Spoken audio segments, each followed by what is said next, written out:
কিশোরগঞ্জের কটিয়াদীতে উপজেলা আইন শৃঙ্খলা কমিটির মাসিক সভা অনুষ্ঠিত হয়েছে।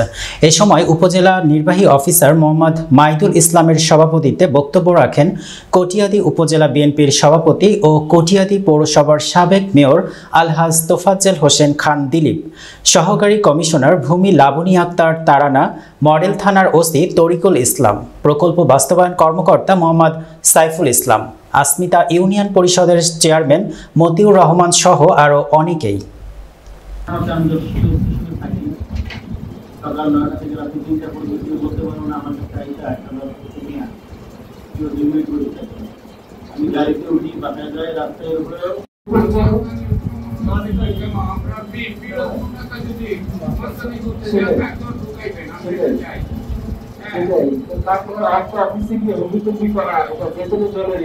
আরেকটি বিষয় আমি অনুরোধ করি, আপনারা চেয়ারম্যান কিন্তু এখানে যারা রয়েছেন আপনাদের নলেজে থাকার প্রয়োজন। আমার মনে হয় আমি আমাদের সুযোগের বৈকল্পতার কাছে অনুরোধ, আমার মনে হয় এলাকা ভিত্তিক চেয়ারম্যান সাহেব এই বলেন আর এলাকাতে যত নেতা বলেন বিভিন্ন নেতা পরিচয় দিয়েছে, বিভিন্ন ধরনের দায়ী দরবার আইন শৃঙ্খলার অবনতি, টাকা পয়সা ইনকামের যে তারা সুগম করছে সেই বিষয়টাকে আমাদের প্রয়োগ করা উচিত এবং যে কোনো দায় দরবার যদি করতে হয় সেটা উপজেলা নির্বাহী কর্মকর্তা মহোদয়ের নলেজে দিয়ে তারপরে করতে হবে। এটা আমার প্রস্তাব। এটা যেন এর বাইরে না হয় কোনো দায় দরবার এলাকা ভিত্তিক, সেটা উপজেলা নির্বাহী কর্মকর্তা এবং আইন শৃঙ্খলা ব্যবস্থা আমাদের উপজেলা থানা পুলিশ কর্মকর্তা এই দুজনের নলেজে না দিয়ে কোনো দায় দরবার যেন কোনো এলাকাতে না হয়। তাই দেখবেন অনেক কিছু করে এই যে দরবারের মাধ্যমে টাকা পয়সা ইনকামের এবং আইন শৃঙ্খলার অবনতির যে বিষয়টা সেটা অনেকটা কিন্তু যুক্ত হয়ে আসবে।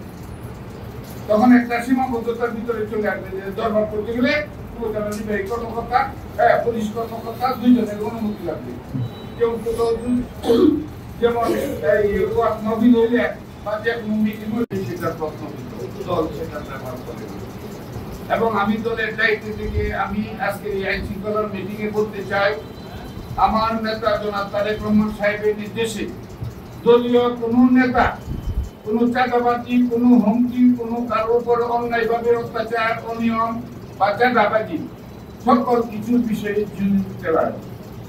আপনারা সেই বিষয়ে চেয়ারম্যান যারা আছেন আপনারা এই বিষয়ে থাকবেন, তৎপর থাকবেন এবং এই বিষয়ে যদি কোনো ধরনের নেতা তার নেতাকে দেখাইতে গিয়ে অন্যায় দিয়ে প্রশ্রয় দিয়ে কোনো কিছু করতে চায় সেখানে কোনো ক্ষমা নেই, কোনো ছাড় নেই। সাথে সাথে আপনারা যথাযথ কর্তৃপক্ষের কাছে আমাদের সুযোগ্য নির্বাহী কর্মকর্তা রয়েছে